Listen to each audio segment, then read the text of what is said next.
Halo, selamat pagi jemaat yang dikasihi Tuhan. Bagaimana kabar Anda? Saya berharap semoga Anda dalam keadaan yang sehat ya, baik secara fisik maupun mental. Jika kita menyadari pandemi COVID-19 yang terjadi ini telah membuat hidup dunia yang super cepat melambat secara tiba-tiba. Bahkan jauh sebelum COVID-19 ini di abad 14, dunia telah lebih dulu mengalami wabah pes atau Black Death yang merenggut nyawa hingga 200 juta jiwa.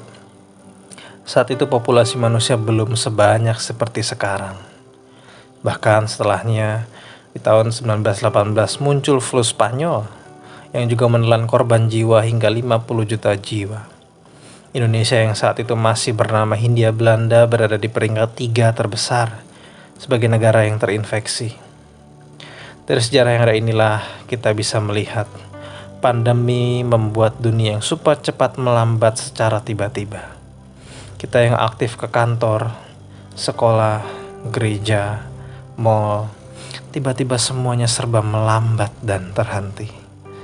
Betapa ironisnya hidup manusia yang sudah membangun peradaban luar biasa itu tiba-tiba slowing down, tiba-tiba shutdown. Jemaat yang dikasihi Tuhan, menurut para ahli, bumi ini telah berusia 4,6 miliar tahun. Seandainya rentang waktu itu dipadatkan menjadi 46 tahun, maka spesies manusia sebenarnya baru ada di bumi 4 jam yang lalu. Dari 4 jam kehadiran manusia, revolusi industri baru terjadi 1 menit yang lalu.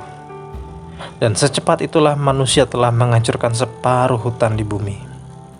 Bahkan, jika usia bumi yang adalah 4,6 miliar tahun itu dipadatkan seperti sehari atau 24 jam saja, maka kehadiran manusia di bumi barulah 77 detik yang lalu.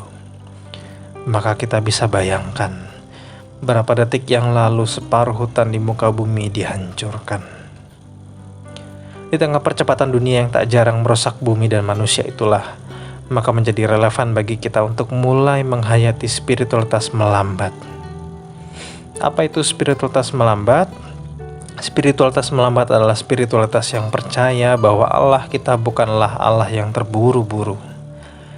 Dalam satu bukunya yang berjudul 3 Mile and Our God, seorang teolog Jepang bernama Kosuke Koyama menggambarkan bahwa Allah umat Israel adalah Allah yang turut mengambil kecepatan 3 mil per jam. Itu adalah kecepatan orang berjalan kaki. Namun kecepatan itulah yang diambil Allah saat berjalan perlahan menemani dan memimpin rombongan umat Israel menuju tanah Kanaan. Lambat bukan? Allah tidak terburu-buru walaupun harus memakai 40 tahun. Allah slowing down. Allah melambat. Di tengah dunia yang begitu cepat ini, kita pun akan menjadi cepat, sibuk bahkan tergesa-gesa Bapak Ibu. Dan karena itu juga tak jarang kita akan kehilangan berbagai momentum kehidupan yang di dalamnya kita perlu hadir.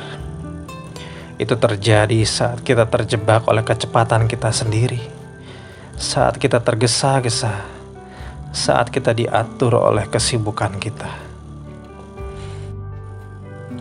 Oleh karena itu jemaat yang dikasihi Tuhan, mari kita mengingat dan belajar dari Yesus. Sekalipun hanya sekitar 3 tahun waktunya untuk berkarya, Yesus tidak tergesa-gesa. Yesus justru peka dan hadir sepenuhnya dalam tiap momen hidup dan pelayanannya.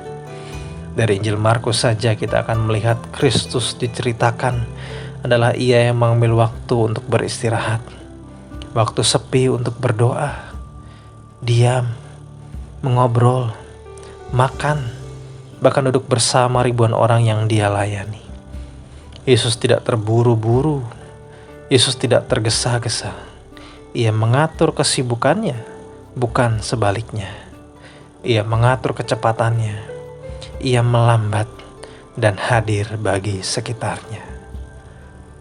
Jemaat yang dikasihi Tuhan, di tengah aktivitas dan kesibukan kita, marilah kita miliki juga waktu untuk melambat. Cobalah untuk slowing down, agar kita bisa melatih kepekaan, sekaligus melihat berbagai peristiwa, orang-orang, dan lingkungan sekitar kita yang memerlukan kehadiran maupun cinta kita. Amin. Tuhan memberkati.